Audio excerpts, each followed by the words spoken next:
সাজেশনটা একবার একটু ফলো করো, ঠিক আছে? প্রত্যেককে বলবো একটু ফলো করো সাজেশন। যারা প্রচুর পড়ে রেখেছো তারা একবার দেখে নিও জাস্ট সাজেশনটা। আর যারা মনে করছো যে একটু দেখলে ভালো হতো, কয়েকটা আরো প্রশ্ন, তারাও দেখে নিও। খুব কয়েকটা অল্প কয়েকটা প্রশ্ন বলছি আমি, একদম যেগুলো খুব আমার চোখে ইম্পর্টেন্ট মনে হচ্ছে, বিশেষ করে 5 নম্বরে আর দুটো চ্যাপ্টারের 3 নম্বরের প্রশ্ন সম্পর্কে আলোচনা করে দিই। আমরা আগে বাঁচবো আমাদের 3 মার্কস আর 5 মার্কস, এই দু ধরনের প্রশ্ন থাকে। আগে আমি বলবো 5 মার্কসের জন্য প্রত্যেকে এত চ্যাপ্টার করার দরকার নেই, এত চ্যাপ্টার ভূগোলে করার দরকার নেই। খুব ভালো করে বহির্জাত প্রক্রিয়া আর বাড়িমণ্ডল এই দুটো চ্যাপ্টার যদি করো তাহলে দুটো 5 নাম্বার কমন পাবেই পাবে। আর ভারত থেকে নদ নদী, কৃষি, শিল্প আর জনসংখ্যা, জনঘনত্ব, যোগাযোগ ব্যবস্থা মানে পরিবহন থেকে করলে একটা দুটো 5 কমন পাবেই পাবে। দুটোর বেশি 3টেও পেতে পারো, পাবেই পাবে। 3-এর জন্য যদি সময় পাই অবশ্যই একটা ভিডিও বানিয়ে দেব, কিন্তু এখন 3-এর জন্য আমি বলে দেবো, শুধু 3-এর জন্য আমি বেছেছি দুটো শিওর পাবে। একটা ভূবৈচিত্র্য সূচক, যে লাস্ট চ্যাপ্টারটা রয়েছে আমাদের ভূবৈচিত্র্য সূচক মানচিত্র, এই চ্যাপ্টার থেকে একটা প্রশ্ন করো 3 নম্বরের জন্য, 3-এর জন্য রেডি করো, ওখানে 5 থেকে করার কোনো দরকার নেই। আর একটা 3-এর জন্য রেডি করো, যেখানে 5 করার কোনো দরকার নেই, সেটা হচ্ছে বর্জ্য ব্যবস্থাপনা। বর্জ্য ব্যবস্থাপনা এখান থেকে রেডি করো। তাহলে 3 নম্বরের জন্য আমরা অবশ্যই এগুলো তো এই বহির্জাত প্রক্রিয়া, বায়ুমণ্ডল, বাড়িমণ্ডল, ভারত মানে ভারতের পুরোটা, এগুলো তো আছেই 5 নম্বরের জন্য। 3 নম্বরের জন্য আছে এরা। আমি 5 নম্বরে কি বলে দিলাম, 5 নম্বরের জন্য বললাম তোমরা বহির্জাত প্রক্রিয়াটা বাছো, বাড়িমণ্ডলটা করো ভালো করে, ভারতের নদ নদী, ভারতের কৃষি, শিল্প। 3 মার্কসের জন্য এই যে চ্যাপ্টারগুলো আমি বললাম এগুলো থেকে তো 3 কমন পেয়ে যাবে, বায়ুমণ্ডল থেকে পাবে, বাড়িমণ্ডল থেকেও পেয়ে যেতে পারো। মানে 3 মার্কসের জন্য আমি তেমন ভাবে কিছু বলছি না। 3 মার্কসের জন্য আমি দুটো চ্যাপ্টারের কথা বলছি। একটা চ্যাপ্টার হচ্ছে বর্জ্য ব্যবস্থাপনা, আর সেকেন্ড চ্যাপ্টার হচ্ছে যেটা হচ্ছে সেটা ভূবৈচিত্র্য সূচক মানচিত্র। এখান থেকে আমি প্রশ্ন বলে দিচ্ছি তোমাদের। আগে 5টা বলে দিই। 5-এ বহির্জাত প্রক্রিয়া আমি চুজ করেছি, বহির্জাত প্রক্রিয়া। 2 নম্বর চুজ করেছি বাড়িমণ্ডল। বহির্জাত প্রক্রিয়া আর বাড়িমণ্ডল এই দুটো চুজ করেছি। বহির্জাত প্রক্রিয়াতে আছে নদী,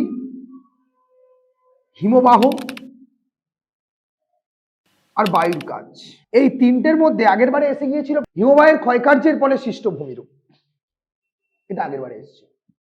তাহলে আমি হিমবাহটাকে বাদ রাখলাম।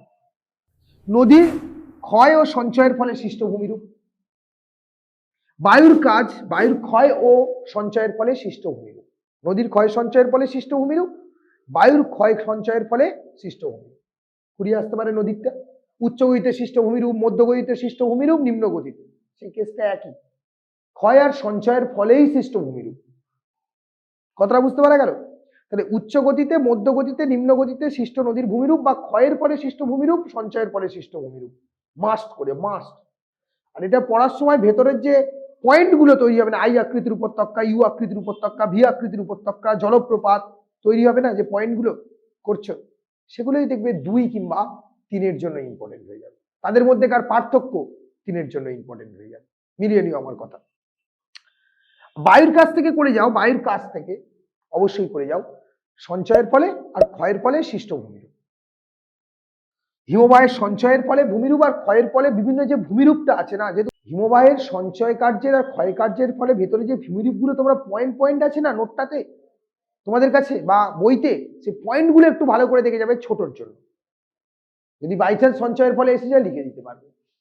তাহলে নদীর সঞ্চয় ক্ষয়, হিমবাহের সঞ্চয় ক্ষয়, বায়ুর সঞ্চয় ক্ষয়ের ফলে সৃষ্ট ভূমিরূপ। নদীরটা উচ্চ, মধ্য, নিম্নগতি এবং ঘুরিয়ে আসতে পারে। অবশ্যই অবশ্যই তোমরা এই 3টে ছাড়াও এখান থেকে অবশ্যই দেখে যাবে শুষ্ক অঞ্চলে বায়ু ও জলধারা মিলিত কার্যের, জলধারার মিলিত কার্যের ফলে সৃষ্ট ভূমিরূপ। অবশ্যই চিত্র সহ, আর চিত্র মাস্ট আঁকবে, চিত্র না আঁকলে কিছু হয় না। স্যার বলে দিয়েছেন চিত্র আঁকতে, আমি শুধু চিত্রটা এঁকে আসবো, ব্যাখ্যা করবো না, হবে না। তোমাকে চিত্র আঁকতে হবে, ব্যাখ্যাও করতে হবে। কেউ বলছে স্যার ব্যাখ্যাটা ভালো করে করেছি, চিত্র আঁকতে সময় পাইনি, হবে না। ভালো নাম্বার পেতে গেলে দুটোর দরকার। তুমি তাদের পয়েন্ট, একটা 5 নাম্বারে বিক্রি হচ্ছে, পয়েন্ট 4 থেকে 5টা দাও না, 4 থেকে 5টা ভূমিরূপের নাম লেখো, বাট পাশের চিত্র মাস কতক্ষণ লাগে? ধরো ভি আকৃতির উপত্যকা কতক্ষণ লাগে? সিম্পলি দেখিয়ে দাও না বাবু, ভি আকৃতির উপত্যকাটা সিম্পলি দেখিয়ে দাও না, ইউ আকৃতির উপত্যকাটা সিম্পলি দেখিয়ে দাও না। অত অত খেটে তোমাকে মানে একদম আর্টিস্টের মতন আঁকতে কেউ তো বলেনি, তোমাকে দেখাতে বলেছে, দেখিয়ে দাও না, দেখিয়ে দেবে মাস্টার। অন্তত যে কটা ভূমিরূপ দেখো লিখছো সে কটা ভূমিরূপ আঁকবে। ভালো নম্বর না পেলে আমাকে বলবে। 1 2 নম্বরে আমরা বলেছি কি বাড়িমণ্ডল। বাড়িমণ্ডল থেকে আগের বারের কি প্রশ্ন এসেছিল যদি তুমি লক্ষ্য করে দেখো, আগের বারে বাড়িমণ্ডল থেকে কি প্রশ্ন এসেছিল, তাহলে তুমি পরিষ্কার দেখতে পাবে যে বাড়িমণ্ডল থেকে আগের বারে এসেছিল জোয়ার ভাটা সৃষ্টির কারণ। তাহলে তুমি বাড়িমণ্ডল এই চ্যাপ্টার থেকে 3টে বিকিউ ভালো করে করে যাও, 3টে বিকিউ। জোয়ার ভাটার প্রভাব বা ফলাফল 1 নম্বর। 2 সমুদ্র স্রোত সৃষ্টির কারণ, ফলাফল বা প্রভাব করে যাও। বা মানব জীবনের উপর জোয়ার ভাটার প্রভাব, ঘুরিয়ে ঘুরিয়ে প্রশ্ন আসতে পারে। আমি যেরকম বলছি সেটা তো ঘুরিয়ে দিল, কিন্তু দিতে হবে, এটা এরকম ধরনের প্রশ্ন দিতে হবে, এটা জোর গলায় বলছি। সমুদ্র স্রোত সৃষ্টির নিয়ন্ত্রকগুলি দেখে যেতে পারো। তাহলে কোনটা কোনটা দেখছো মানব জীবনের উপর জোয়ার ভাটার প্রভাব, সমুদ্র স্রোত সৃষ্টির কারণ বা নিয়ন্ত্রক, আর দেখছো প্রভাব বা ফলাফল সমুদ্র স্রোতের। এছাড়াও বিভিন্ন ধরনের যে জোয়ারগুলো আছে না, ভরা জোয়ার, মরা জোয়ার, তারপরে তেজ কটাল, মরা কোটাল, এগুলো টিকা হিসেবে একটু বড় বড় সাইজের চিত্র দিয়ে দিয়ে করে রেখে দেবে, 3 হয়ে যাবে, এখান থেকে পেয়ে যাবে 3। তাহলে বাড়িমণ্ডল থেকে আমরা করছি এই কটা প্রশ্ন, ভালো করে শুনবে, তাড়াতাড়ি হুটপাট করে না দেখে একটু ঠান্ডা মাথায় সময় হাতে করে নিয়ে একটা পেন নিয়ে প্রয়োজন হলে জায়গাগুলোতে একটু দাগিয়ে নেবে প্রশ্নগুলোতে। 3 নম্বরে আমরা চলে যাব সোজা কিসে, 5 নম্বরের প্রশ্ন বলছি যেহেতু আগে, তার সঙ্গে 3ও একটু বলার চেষ্টা করছি, তাও এর মধ্যে একটা 3 নম্বরের প্রশ্ন বলে দিই, 3 মার্কসের প্রশ্ন, যেটা আমার মনে হয়েছে বর্জ্য ব্যবস্থাপনা থেকে মনে হচ্ছে এবছর আসতে পারে। সেটা হলো বর্জ্য ব্যবস্থাপনায় শিক্ষার্থীদের ভূমিকা, মাস্ট দেখে যাবে। 4R বা 3R এই দুটোর মধ্যে একটা দিতে পারে, বা উল্লেখ করে দিল, ওই 4R এর দুটো উল্লেখ করে দিল, এই দুটো টিকা লেখো, বলে দিল যে এই দুটো সম্পর্কে আলোচনা করো, 4R বা 3R একই জিনিস। 4Rটা দেখে যাও ভালো করে, 3R আর দেখার দরকার লাগবে না, কারণ 4R দেখো। আর দেখো শিক্ষার্থীদের ভূমিকা বর্জ্য ব্যবস্থাপনায়, কম্পোস্টিং দেখো এখান থেকে, জৈব ভঙ্গুর জৈব অভঙ্গুর দেখে যাও, জৈব ভঙ্গুর ও জৈব অভঙ্গুর বর্জ্যের মধ্যে পার্থক্য, টিকা দেখে রাখো। আর দেখে রাখো অবশ্যই বর্জ্য ব্যবস্থাপনার প্রয়োজনীয়তাগুলি।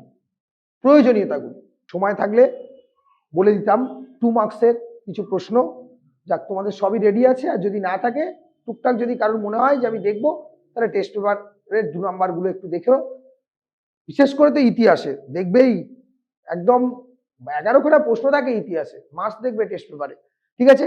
এবার আসে যাক, আমি যেটা বলছিলাম যে আমরা এখান থেকে তো দুটো 5 আমরা পেয়ে গেলাম, একটা 5 আর একটা 5 পেয়ে গেলাম।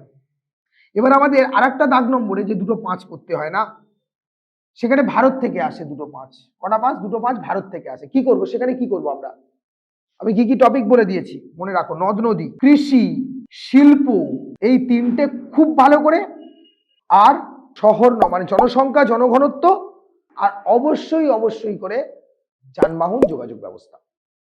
এই 3টে মাস্ট, একদম স্টার মেরে দাও এদের মাথার উপর, এই 3টে মাস্ট। এবার আমি কতগুলো প্রশ্ন তোমাদের বলে দিচ্ছি, লিখে নাও তোমরা, মানে খাতা নিয়ে লিখে নাও। উত্তর ও দক্ষিণ ভারতের নদ নদীর মধ্যে পার্থক্য, বহু বছর একটা বলে দিয়ে একটা কমন এসে গেছে, বাকিটা ভাগ্যের ব্যাপার থাকে, ঠিক আছে, একটু লাখ কাজ করতে হয়। পূর্ব হিমালয় পশ্চিম হিমালয়ের মধ্যে পার্থক্য, এই দুটো পার্থক্য মাস্ট। আর একটা পার্থক্য বলছি, অনেকে হয়তো অ্যাভয়েড করে যাচ্ছ, অ্যাভয়েড করবে না, অবশ্যই করবে। পূর্ব পশ্চিম উপকূলীয় সমভূমির মধ্যে পার্থক্য, পূর্ব পশ্চিম উপকূলীয় সমভূমির মধ্যে পার্থক্য, একটা বিকিউ হয়ে যেতে পারে এখান থেকে, বলছি আমি, হয়ে যাবে। কনফিডেন্সের সঙ্গে পড়লেই হবে। কৃষি থেকে করো ধান, চা, ইক্ষু আর কফি, গমটা বাদ দেবে, গম করবে না। সময় থাকলে আমি অবশ্যই এটা না মুখস্থ করেও কিভাবে একটু বলি, না মুখস্থ করেও কিভাবে শুধু পয়েন্টগুলো দেখে নিয়ে করা যায়, আমি ধরো কৃষিতে লিখছি ধান চাষের অনুকূল ভৌগোলিক পরিবেশ আর চা চাষের অনুকূল, ভাই শুধু দেখে নেবো জমির প্রকৃতি এর কেমন ওর কেমন, পয়েন্ট গুলো ভালো করে জেনে রাখবো। উষ্ণতা কত লাগে ধানের, চায়ের কত লাগে, পয়েন্টটা তো এক থাকবে। নিজের ভাষাতে লেখ, নিজের ভাষাতে উষ্ণতা এর এত থেকে এত লাগে, এর এত থেকে এত লাগে, মানে চা ধানের জন্য এত, কফির জন্য এত, বৃষ্টিপাত এর এত থেকে লাগে, এর এত থেকে। জমি চায়ের ক্ষেত্রে ঢালু হতে হবে, আর ধানের ক্ষেত্রে কি হতে হবে, একটু নিচু জমি হতে হবে যেখানে জল দাঁড়াতে পারে। এভাবে করো, এভাবে দুটো পার্থক্য করো, না পারলে আমাকে বলবে। কৃষি থেকে অবশ্যই এটা করো।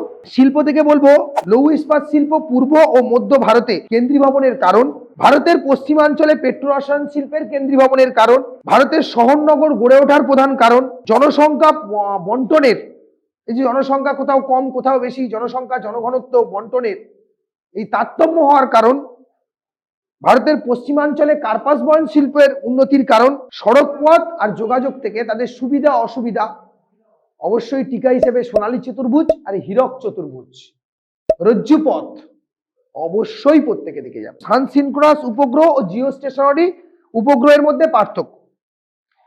2 নম্বরে করবে ভূবৈচিত্র্য সূচক মানচিত্রের সঙ্গে উপগ্রহ চিত্রের পার্থক্য।